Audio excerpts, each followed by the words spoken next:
नमस्कार, आप सभी का हार्दिक स्वागत एनवीर एजुकेशन के इस यूट्यूब चैनल पर। और मैं संपत लेलर आप सभी को राजस्थान कंप्यूटर शिक्षक भर्ती की तैयारी करवा रहा हूं, जिसमें वरिष्ठ और बेसिक अनुदेशक की जो भर्ती आ रही है।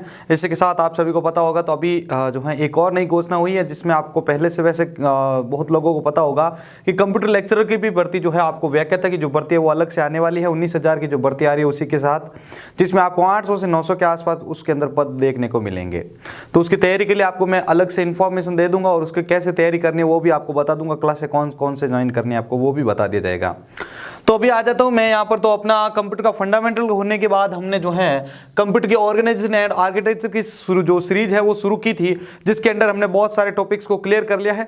इन दिस लास्ट इससे जो लास्ट 2 वीडियो आए थे, जिसमें मैंने 2 पार्ट के अंदर एक टॉपिक को क्लियर किया था, जिसमें हमने कैसे मैपिंग एंड मैपिंग के कितने टेक्निक्स होते हैं, कितने टाइप होते हैं, कैसे मैपिंग और कैसे मैपिंग के कितने टाइप्स होते हैं वो देखा था हमने, जिसमें हमने फुली एसोसिएट है, डायरेक्ट मैपिंग है और के वे सेट एसोसिएट के बारे में देखा था। ठीक है, डायरेक्ट और वो आपको अगर केस मैपिंग के बारे में देखिए, थोड़ा सा मैं रिपीटेशन देना चाहूँगा क्योंकि यहाँ पर अपने वो वापस काम आने वाला है। तो केस मैपिंग बेसिकली होता क्या है कि यहाँ पर आपका ये हार्ड डिस्क है। हार्ड डिस्क के अंदर क्या होता है, 100% डेटा होता है। ठीक है, इसी डेटा को जो है कुछ इसका डेटा का कुछ पोर्शन जो है वो आपके रैम के अंदर आता है। ठीक है ना, कुछ जो पोर्शन है वो रैम के अंदर आएगा। इसमें से जो कुछ पोर्शन जो होगा वो आपके जाएगा कैशे के अंदर। ठीक है ना, कैशे से जो डेटा है वो प्रोसेस के लिए सीपीयू को दिया जाएगा। अब बेसिकली होता क्या है, यहाँ पर रैम के अंदर जो डेटा आता है वो ब्लॉक्स के अंदर डिफाइन होता है। किसके अंदर? ब्लॉक्स के अंदर डिफाइन होता है। अब इस ब्लॉक्स को आपको ज्ञात करना है कितने ब्लॉक्स बनेंगे, तो कितने वर्ड का है आपके, तो 128 का वर्ड का है। मैं बेसिकली एक एग्जांपल ले रहा हूं। अब वहां पर आपको गिवन है कि 128 वर्ड का आपके रैम है। तो अब उस 28 वर्ड क्या है, बेसिकली वर्ड जो है उस मेमोरी यूनिट को मापने का एक मेमोरी को मापने का एक यूनिट है, जिसको आप बाइट के रूप में भी संदर्भित करते हैं। अब यहां पर देखिए, आप एक ब्लॉक के अंदर आपके जैसे 4 वर्ड आ रहे हैं, तो आप इसके अंदर जो है 4 डिवाइड करोगे 128 डिवाइडेड बाई 4, तो यहाँ पर आपको पता चल जाएगा इसके अंदर 32 आपके ब्लॉक आने वाले हैं। इसी प्रकार से आप जो है यहाँ पर लाइंस भी ज्ञात करते थे। कैसे के अंदर हम जो है बेसिकली 4 लाइंस का जो हमने वो बनाया था, ठीक है ना, 1 2 3 4, जिसके अंदर हम ये जो डेटा आ रहा है ये तो ब्लॉक है। ब्लॉक के अंदर क्या होता है, वर्ड। इसी ब्लॉक को पूरा ट्रांसफर करके लाया जाता है कहां पर, कैसे के अंदर। कैसे होता क्या, बेसिकली ये बहुत ही कंफ्यूजन कर रहा है लोगों को। कैसे बेसिकली एक चीज, ये कैसे जो है एक प्रकार का मेमोरी है जो कंप्यूटर के अंदर क्या करता है कि आप किसी भी प्रोग्राम को या किसी मेमोरी लोकेशन को बार बार आप यूज कर रहे होते हैं ना, तो ये उसको लोकेट करता है, ये उसका जो डिटेल्स होता है अपने पास रखता है। तो ये आपके बहुत ही आगे काम आएगा।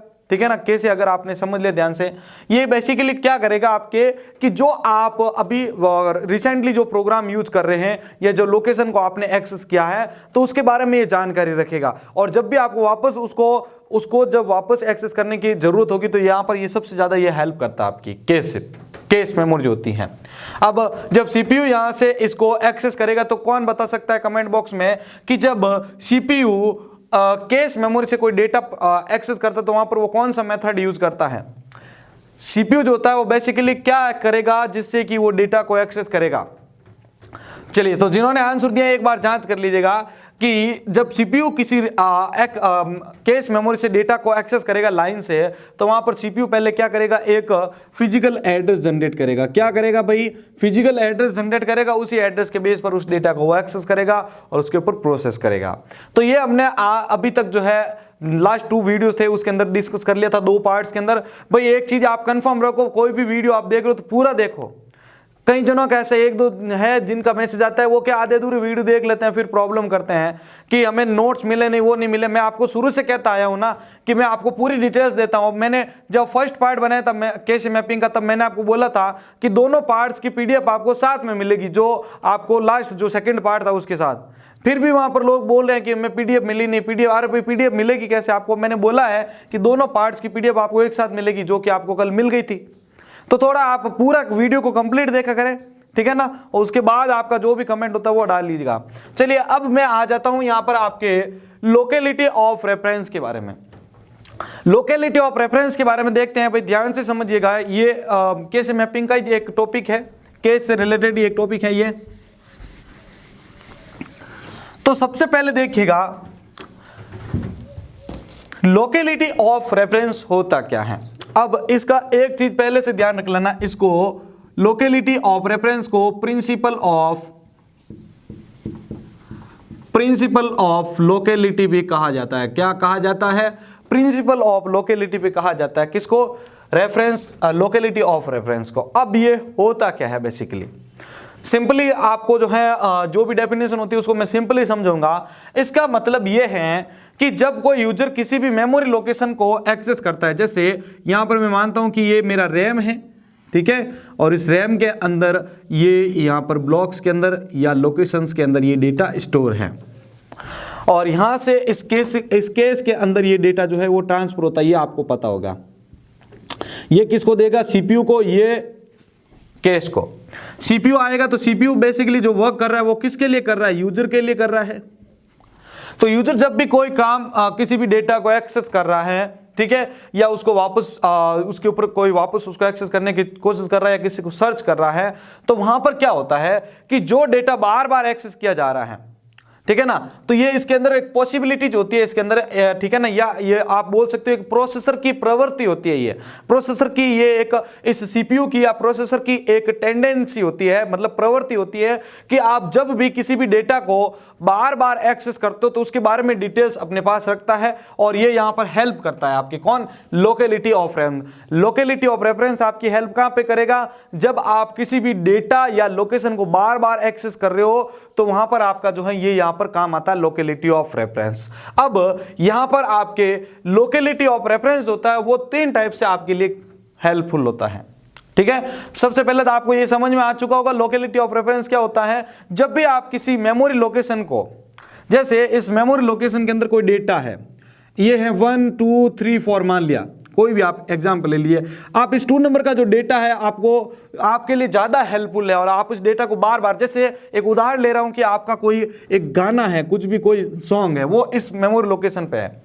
अब आपने आज सुना, कल आए और सुन रहे हो, परसों आए वापस सुन रहे हो, थोड़ी देर बाद और सुन लिया, मतलब बार बार इस डेटा को आप एक्सेस करने की कोशिश कर रहे हो, या इस लोकेशन से डेटा को बार बार एक्सेस कर रहे हो, तो क्या होता है कि ये जो डेटा होगा वो आपके लिए जो है ये यहां पर जो है इसके अंदर स्टोर होकर रह जाएगा, जिससे ये क्या होगा, बार बार यहां जाने से बच जाएगा। मतलब बहुत सारे अभी यहां पर हम पढ़ेंगे तो ये यहां पर आपकी केयर कौन करता है? ये प्रोसेसर सीपीयू करता है, ठीक है, और ये कैसे की मदद से आपकी ये हेल्प कर पाता है। ये कैसे जो होता है वो हेल्प करता है अपन को, ये डेटा जो बार बार यूज कर रहे हैं उसके लिए। आपने विंडोज एक्सप्लोरर के अंदर भी देखा होगा, माई कंप्यूटर आप जब ओपन करते हैं तो यहां पर साइड बार में आपको लिखा आता है रिसेंटली यूज्ड, जो कि आपने अभी तक अभी जो है यूज किया है। अब मैं यहां पर आता हूं कि लोकेलिटी ऑफ रेफरेंस कितने टाइप की होती है। लोकेलिटी ऑफ रेफरेंस कितने टाइप की होती है, तो यहां पर आपका ध्यान रखना कि यहां पर ये जो है वो 3 प्रकार की होती हैं। कितने? 3 प्रकार के होते हैं, टेम्पोरल, स्पेशियल और सीक्वेंशियल। अब इसको एक एक करके समझते हैं। सबसे पहला देखिएगा, आता है अपने पास टेम्पोरल। ये जब भी आया आपके माइंड में आ जाना चाहिए कि यहां पर इसके अंदर मेन पॉइंट जो किया जाएगा किसी को, तो वो होगा टाइम। इसके अंदर टाइम को जो है वो ज्यादा जो है इसके अंदर वैरायटी दी गई है, मतलब इसके अंदर टाइम का बहुत ही ज्यादा इंपॉर्टेंस है टेम्पोरल लोकेलिटी ऑफ रेफरेंस के अंदर। होता क्या है बेसिकली कि जब भी कोई यूजर किसी मेमोरी लोकेशन से डेटा को एक्सेस करता है तो वहां पर क्या होता है कि उस लोकेशन को अब वो पुनः मतलब दोबारा भी वो यूज करेगा। उसका एक बार अगर उसने एक्सेस कर लिया उसके बाद भी वो वापस एक्सेस करेगा, ऐसी संभावना होती है भाई। अगर बार बार आप उसको एक्सेस करें तो वहां पर तो पॉसिबिलिटीज बढ़ रही है ना, हाई हो रही है उसकी, तो वैल्यू अप हो रही है आपकी, मतलब यहां पर यूजर बार बार इसको एक्सेस कर रहा है। तो क्या होता है कि केस यहां पर क्या करता है, टेम्पोरल का यूज करता है ना, तो वहां पर केस क्या करता है कि एक डेटा की कॉपी अपने पास सेव कर लेता है। क्या करता है? एक इस डेटा की कॉपी को अपने पास सेव कर लेता है। अब सेव क्यों किया इसने? सेव इसलिए किया कि जब भी कोई यूजर को बार बार वापस इसको टॉर्च मतलब इसको टेकन कर रहा है, वापस ले रहा है, तो ये केस जो है ना वो मेमोरी में जाने की बजाय, अब देखो जब नया नया आया कोई डेटा यहाँ पर था, ये यूजर आया, इसने कहा कि मुझे ये गाना जो है, ये सॉन्ग है, ये 2 सॉन्ग है, ये मेरे को वापस ये सुनने हैं, मतलब पहली बार से हम डिस्कस करते हैं। तो इसने ठीक है ये लोकेशन से एक्सेस किया, ये दोनों आ गए यहाँ पर, और ये यहाँ आया, ये यूजर के पास चला गया। अब यूजर तो 1 घंटे या कभी भी आप दूसरे दिन का बोल दो, वापस आया, उसने वापस इसी गाने को सुनने के लिए वापस क्लिक किया या वापस इसी को सुनने की कोशिश की, तो ये वापस क्या करेगा, अब यहाँ पर नहीं जाएगा, एक बार चला गया, दो बार चला गया, लेकिन बार बार ये यहां नहीं जाएगा। ये क्या करेगा, केस यहां पर अपना दिमाग लगाएगा। केस क्या करेगा कि इसकी एक कॉपी को अपने पास सेव कर लेगा कैशे के अंदर। कहां पर, कैशे मेमोरी के अंदर जो है ये इसकी एक कॉपी जो है, डुप्लीकेट कॉपी जो है अपने पास स्टोर कर देगा। तो यहां पर क्या हुआ, जब यूजर वापस यहां पर एक्सेस करने की कोशिश करेगा, ये डबल एस को वापस एक्सेस करने की कोशिश करेगा, दोनों गाने को या कुछ भी एक गाने को, तो यहां पर ये केस जो है ये बार बार यहां जाने के बजाय यहां से आपको आउटपुट जो है वो दे देगा। तो इससे बचा क्या, टाइम। क्या बचा, टाइम बचा। इसलिए मैंने आपको बोला था इसके अंदर जो इंपॉर्टेंस है वो टाइम की रखी गई है। अब देखो यहां पर एक तो ये यहां पर जाके फिर सर्च करके वापस आता फिर यहां पर आता, लेकिन अब इसने क्या किया, कॉपी सेव कर दी। तो अब जब भी सीपीयू इसकी डिमांड करेगा तो ये कैसे से वापस यहां से रिपोर्ट आके यहां पर वापस चली गई आगे रिजल्ट। तो इससे क्या हुआ, टाइम मैनेजमेंट हो गया ना, अपना टाइम बच गया इसमें। तो ये होता है आपका टेम्पोरल लोकेलिटी ऑफ रेफरेंस, जिसमें कोई भी यूजर अगर किसी भी प्रोग्राम को जो है बार बार अगर एक्सेस करने की जरूरत करता है, मतलब एक्सेस करने की कोशिश करता है, तो उसकी क्या करता है, उसी प्रोग्राम की कॉपी जो होगी या उस डेटा की कॉपी जो होगी वो यहां पर सेव कर दी जाएगी। अब क्या होगा कि जब भी यूजर इसको एक्सेस करने की कोशिश करेगा तो इस कैशे मेमोरी से ही आपको डेटा दे दिया जाएगा, जिससे टाइम की बचत होगी। ये बार बार यहाँ लोकेशन में जाएगा नहीं और वहां पर बार बार जो है उसको ढूंढना नहीं पड़ेगा। तो मतलब देखो डेटा तक पहुंचने के लिए आपको सर्चिंग भी करना पड़ेगा। अब उस सर्चिंग करने के बाद उस डेटा को यहाँ पर वापस ट्रांसफर भी करना पड़ेगा आगे मेमोरी के अंदर बसेस के थ्रू। तो मतलब बहुत ही टाइम लग जाएगा। इससे अच्छा कि वो इसकी एक कॉपी एक बार में सेव कर ले, या ये आपका अमूमन जो है ये अनुमान लगा लेता है कि आप 2 या 3 बार अगर एक्सेस करते तो फिर ये इसकी कॉपी सेव करना शुरू कर देता है। तो यहां पर आपको समझ में आ चुका होगा टेम्पोरल लोकेलिटी ऑफ रेफरेंस। चलिए दूसरा हम डिस्कस करते हैं स्पेशियल। ठीक है, आप इसको स्पार्टेल भी बोलते हैं बहुत जने। तो स्पेशियल के अंदर क्या होता है कि यहां पर इसके अंदर स्पेस को ज्यादा वैरायटी दी गई है, स्पेस का इंपॉर्टेंस इसके अंदर ज्यादा है। अब होता क्या है भाई, इसके अंदर जब भी आपको पता होगा, यहां पर थोड़ा सा ध्यान दीजिएगा भाई,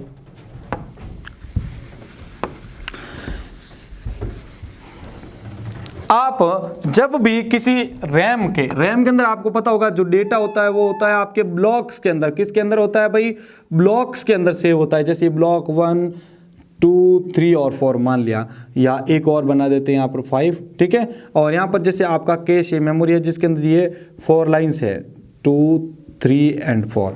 अब होता क्या है यहाँ पर कि इस ब्लॉक्स के अंदर जो डेटा होता है वो वर्ड के रूप में स्टोर होता है। तो देखो ये वर्ड 0, वर्ड 1, वर्ड 2, वर्ड 3। ठीक है, इसी प्रकार से 4 5 6 7 8 9 10 11 जो भी। अब यहां पर देखिए कि कैसे के अंदर जब भी कोई ब्लॉक को एक्सेस किया जाता है, जब भी कोई ब्लॉक को एक्सेस किया जाएगा तो अब उसको चाहिए तो वर्ड 2, उसको क्या चाहिए, वर्ड 2।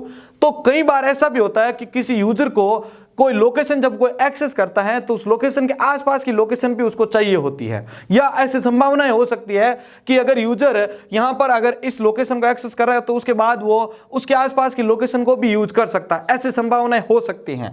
तो यहां पर लोकेशन का मतलब क्या है कि आपको पता होगा, मैंने बताया था ये इंडेक्स नंबर के बेस पर सेव होता है 0 1 2 एंड 3। तो ये इंडेक्स नंबर के बेस पर अब इसको वर्ड 2 एक्सेस करना था। कौन सा, वर्ड 2। चलो तो यहां पर वर्ड 2 यहां पर नहीं आएगा, यहां पर वर्ड 2 नहीं आएगा। आपको बताया था मैंने शुरू में अभी कि यहां पर ये डेटा जो है वो आता है ब्लॉक के रूप में, ब्लॉक 0, ब्लॉक 1, ठीक है ना, ब्लॉक 2, ब्लॉक 3, ब्लॉक 4 ऐसे। तो जब इसको वर्ड 2 चाहिए होगा तो ये पूरा ब्लॉक यहां पर आएगा, ये पूरा का पूरा ब्लॉक यहां पर आएगा। जैसे B0 यहां पर आ गया।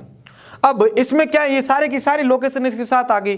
तो अब अगर कई बार ऐसा होता है कि अब जैसे ये यूजर है, ये सीपीयू के थ्रू यानी प्रोसेसर के थ्रू अब इसको एक्सेस कर रहा है। अब इसने क्या किया कि यहां पर ये वर्ड 2 एक्सेस करने की कोशिश की, तो ये ब्लॉक में आ गया, इसमें से वर्ड 2 को किस में दे दिया, वर्ड 2 को इसमें जो है यूजर को दे दिया। अब वापस कोशिश हो सकती है कि भाई ये वापस आए और ये बोले मुझे वर्ड 3 चाहिए, तो ये यहां पर नहीं जाएगा। अब ये वापस यहां नहीं जाएगा, ये क्या करेगा कि ये जो ब्लॉक आया ना इसी में से वापस ब्लॉक 3 निकालेगा, इसको भेज देगा ब्लॉक 3। या वापस उसने और बोल दिया कि मुझे वर्ड 0 चाहिए, तो ये लो वर्ड 0 भी ले लो। तो मतलब यहां पर क्या है, यहां पर इसको बार बार यहां जाना नहीं पड़ा, टाइम तो है ही ऑलरेडी, लेकिन यहां पर आपका स्पेस भी जो है ये साथ में लेके आ रहा है। इसलिए इसको मैंने बोला था कि यहां पर इसके अंदर स्पेस का भी इंपॉर्टेंस रहता है। वापस समझिएगा इसको कि जब कोई यूजर किसी भी वर्ड को एक्सेस कर रहा है या किसी ऐसे डेटा को एक्सेस कर रहा है जो किसी ब्लॉक के अंदर स्थित है, तो वो ब्लॉक आएगा भाई यहां पर, तो एक वर्ड तो इस पे चलाने से रहा, तो ये सारा का सारा ब्लॉक जो है वो यहां पर आ गया। अब इस ब्लॉक का आया तो ब्लॉक के अंदर चारों के चारों वर्ड आ गए। तो अब यहां पर ये संभावना होती है इसके अंदर, स्पेशल के अंदर, कि जब भी कोई यूजर किसी भी वर्ड को एक्सेस कर रहा है, डेटा को एक्सेस, तो उसके आसपास किसी मेमोरी को एक्सेस कर रहा है तो उसके आसपास की लोकेशन भी वो एक्सेस कर सकता है बाद में। तो उसके लिए क्या करता है, कैसे उस पूरे ब्लॉक को जो एक्सेस कर लेता है और उस ब्लॉक के अंदर जितने भी लोकेशन होती है उनको वहीं पर स्टोर रखता है। अब यूजर जब भी बाद में आएगा ना, उसको बोलेगा कि मुझे तो ये फोल्डर में चाहिए या ये लोकेशन चाहिए, तो यहीं से ये लोकेशन इसको दे दी जाती है। तो यहाँ पर ये स्पेस आपका ये काम आता है, मतलब इसको चाहिए तो एक वर्ड का स्पेस था, लेकिन ये सारा का सारा स्पेस अपने पास लेके आ जाएगा, जिससे कि यूजर की अगर कोई भी बाद में कोई प्रॉब्लम होती है कि मुझे ये जो है यहाँ पर लोकेशन ये वाले एक्सेस करनी है इसी ब्लॉक की, तो यहाँ पर यहाँ नहीं जाएगा, ये यहाँ से आपको दे देगा। तो यहां पर स्पेस लेके आ रहा है अपने साथ में, ठीक है। तीसरा आता है आपका सीक्वेंशियल। सीक्वेंशियल बेसिकली होता क्या है, ये आपके असेंडिंग एंड डिसेंडिंग ऑर्डर के लिए काम आता है, या आप इसको लीनियर डेटा मैनेजमेंट भी कह सकते हैं। लीनियर डेटा मैनेजमेंट मतलब होता है कि इसमें जो भी डेटा को एक्सेस किया जाएगा उसको अरेंज किया जाएगा। देखो यहां से डेटा आया, अब ये यहां पर आएगा, ऐसा नहीं तो उबड़ खाबड़ में गिर गया, नहीं, यहां पर भी जब ये डेटा आएगा तो ये सीक्वेंशियली स्टोर होगा। किससे? सीक्वेंशियली। या यूजर बोल देता है कि मेरे पास जो डेटा आ रहा है वो मुझे सीक्वेंशियली चाहिए, यानी A to Z 0 to 9, तो ऐसे सीक्वेंशियली मुझे स्टोर होके चाहिए। तो वहां पर अपना काम कौन करता है? सीक्वेंशियल लोकेलिटी ऑफ रेफरेंस काम करता है। कौन? सीक्वेंशियल लोकेलिटी ऑफ रेफरेंस जो है वो काम करता है। तो ये बेसिकली था आपके यहां पर लोकेलिटी ऑफ रेफरेंस, ठीक है। तो एक बार यहां पर आपको इसको मैं वापस रिपीटेशन देता हूं, फिर नेक्स्ट टॉपिक को डिस्कस करते हैं। लोकेलिटी ऑफ रेफरेंस होता क्या है बेसिकली, कि यूजर की या सिस्टम को पता होता है कि यूजर की कुछ ऐसी संभावनाएं हो सकती हैं कि बाद में जो अभी जो प्रोग्राम आप यूज कर रहे हैं रिसेंटली, उसको बाद में भी वो एक्सेस कर सकता है। तो केस वहां पर अपना क्या हेल्प करता है कि उस डेटा की कॉपी या उस लोकेशन को सेव करने में जो है वहां पर वो आगे रहता है, ये काम करता है केस। अब इसके 3 टाइप्स होते हैं, एक तो टेम्पोरल, स्पेशल और सीक्वेंशियल। टेम्पोरल में क्या होता है कि आपका टाइम मैनेज करता है या टाइम को बचाता है। कैसे? कि जब भी आप किसी भी प्रोग्राम को एक्सेस करते हो, तो क्या होता है, अगर आप उस प्रोग्राम को बार बार रिपीट कर रहे हो, मतलब बार बार एक्सेस करने की कोशिश कर रहे हो, गेट कर रहे हो, तो वहां पर क्या होता है कि इसी की एक कॉपी जो होती है वो कैश मेमोरी में सेव हो जाती है। जब भी आप वापस एक्सेस करने की कोशिश करोगे तो ये वापस लोकेशन में नहीं जाएगा, या आपके लिए इतना टाइम नहीं निकालेगा कि वहां जाऊं फिर ढूंढूं फिर लाके दूं, नहीं, नया डेटा है तो जाएगा यहाँ पर, लेकिन वो डाटा रिपीट हो रहा है तो ये यहीं से आपको डेटा दे देता है। तो ये आपका होता है कौन? Case, sorry temporal locality of reference. Special के अंदर क्या होता है कि यूजर अगर किसी एक लोकेशन को एक्सेस कर रहा है वर्ड 0 वाली, तो वर्ड 2 को भी एक्सेस कर सकता है, तो ये लोकेशन को भी बाद में वो एक्सेस कर सकता है। आसपास वाली किसी लोकेशन को एक्सेस कर रहा है तो ऐसी संभावनाएं हो सकती हैं कि वो बाद में किसी आसपास वाली लोकेशन को भी एक्सेस करेगा। तो ऐसी स्थिति में क्या होता है कि वो ब्लॉक सारा का सारा जो है वो ट्रांसफर होकर आता है, और ये ब्लॉक का आने का रीजन भी इसलिए यही है कि बाद में अगर कोई यूजर इसके आसपास वाला वर्ड या लोकेशन को एक्सेस करने की कोशिश करे तो यहाँ से जिसको रिपीट वापस जो है डेटा दे दी जाए। तो यहाँ पर ये लोकेशन भी आपके यहाँ पर काम आ जाती है। और सीक्वेंशियल का भी आपको बताया मैंने कि जो भी डेटा वहाँ से आ रहा है तो यूजर के सामने जाने से, या यूजर के सामने जाना और यूजर उसको देखने से पहले अरेंज करना, अरेंज और एक्सेस दोनों अलग अलग है, ठीक है। अरेंज तो कौन करेगा? यूजर, और सिस्टम भी कर सकता है। अगर उसको ऑर्डर दे रखा है कि मुझे असेंडिंग और डिसेंडिंग में करके फिर दो, तो वहां पर आपका सीक्वेंशियल काम करेगा। तो ये है बेसिकली लोकेलिटी ऑफ रेफरेंस। अभी हम जाएंगे, अब जो है ये टॉपिक हो गया अपना क्लियर। अब हम जानने वाले हैं रिप्लेसमेंट ऑफ केसे, यानी केसे के अंदर रिप्लेसमेंट किस प्रकार होता है डेटा का। तो एक बार इसका स्क्रीनशॉट ले लें सभी। तो देखिएगा अब अपने पास जो नेक्स्ट टॉपिक आया है वो है केस रिप्लेसमेंट एल्गोरिथम या केस रिप्लेसमेंट पॉलिसी। आप दोनों में से कोई भी समझे, अब इसके बारे में हम जानने वाले हैं। तो इस टॉपिक को समझने से पहले देखिएगा यहां पर हमने बात की है रिप्लेसमेंट की। रिप्लेसमेंट होता क्या है बेसिकली, किसी भी डेटा को, जो डेटा ऑलरेडी है उसको हटा के उसकी जगह दूसरा डेटा लाना, ठीक है, वो होता है आपका रिप्लेसमेंट। अब कैसे रिप्लेसमेंट एल्गोरिथम या पॉलिसी क्या होता है कि हमारे पास रैम के अंदर डेटा होता है ब्लॉक्स के अंदर। देखो यहां पर ये मेरे पास एक रैम है, ठीक है, और यहाँ पर इसके अंदर डेटा है आपका ब्लॉक्स के अंदर, ब्लॉक 0, ब्लॉक 1, ब्लॉक 2 और ब्लॉक 3। ठीक है, ब्लॉक एन कुछ भी मान लीजिए आप, मैं अभी एक ऐसा एग्जाम्पल दे रहा हूँ आपको समझाने के लिए, B3 और ये B4। इसी प्रकार से जो आपका डेटा केस के अंदर होता है वो होता है लाइन्स के अंदर। ठीक है ना, तो मैं लाइन्स बना रहा हूँ यहाँ पर, लाइन 3, लाइन 4, ये line 0, line 1, line 2 and line 3। अब होता क्या है बेसिकली, जब भी कोई डेटा यहाँ से आया इसके अंदर, ठीक है ना, कोई डेटा यहाँ से आया और मैं मान लेता हूं कि मैं यहाँ पर जो है देखो डायरेक्ट मैपिंग का मैं यहाँ पर यूज नहीं करूंगा कि उसके अंदर एक स्ट्रिक्टली नियम होता है कि जो डेटा जिस लाइन का है उसी लाइन में जाएगा, दूसरी लाइन में नहीं आ सकता है। तो यहाँ पर मैं एसोसिएट मैपिंग के थ्रू आपको समझा रहा हूं कि यहां से कोई डेटा यहां पर आया, जैसे ब्लॉक 0 आ गया, ठीक है, ब्लॉक 0 आ गया, ये ब्लॉक 1 आ गया, ब्लॉक 2 आ गया, ब्लॉक 3 आ गया। अब जब वापस आएगा डेटा, अब जब वापस डेटा आएगा तो क्या होगा, यहां पर अब ये है आपका लिस्ट रिसेंटली यूज्ड, मतलब अब इस डेटा का यूज कम हो गया। अभी आप यूज कौन सा करते हो, करंटली, रिसेंटली यूज आपके लिए B3 जो है अभी लेटेस्ट का आया हुआ है, इसलिए आप इसको तो वापस हटा नहीं सकते हो। तो ऐसी कंडीशन में क्या किया जाता है कि जैसे B4 का डेटा लाना है अपन को, तो वहां पर क्या किया जाता है कि इस B0 को वापस यहां पर रिटर्न कर दिया जाता है, क्योंकि अब इसका यूज नहीं है, हमने यूज कर लिया तभी तो ये स्टोर होते गए। अब इसका यूज नहीं है तो वापस हम क्या करेंगे, इसको यूज कर वापस भेज देंगे। मतलब कहने का ये है कि जो सबसे लास्ट, मतलब जो अभी सबसे लास्ट में चला गया, जो जिसको सबसे पहले हमने यूज किया था, तो क्या होगा कि वो वापस रिटर्न हो जाएगा और यहां पर आ जाएगा B4।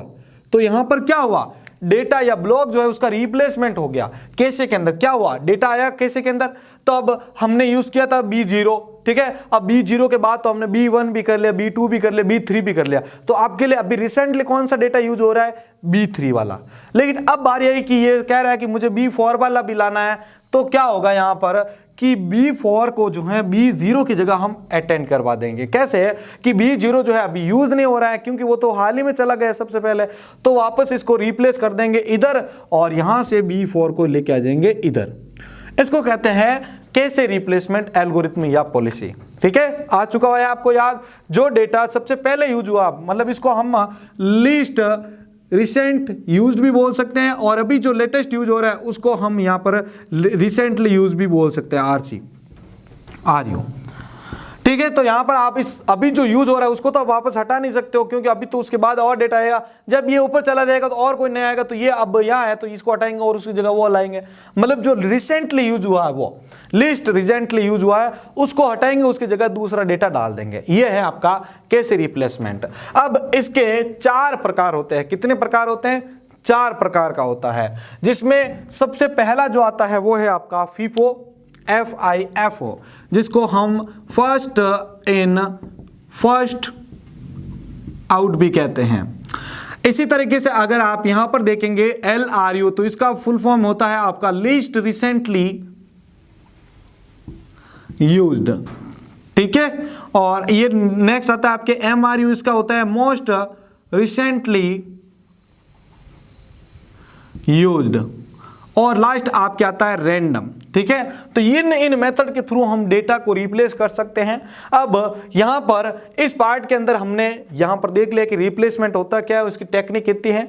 नेक्स्ट इसका जो पार्ट होगा उसके अंदर हम देखेंगे इन 4 प्रकारों के बारे में। ये बहुत ही लेंथी वीडियो हो सकता है, इसलिए हम जो है अभी यहां तक ये सारा कर रहे हैं। तो जो टेक्निक्स होगी सारी, वो सारी की सारी एक अलग पार्ट के अंदर आपको देखने को मिलने वाली हैं।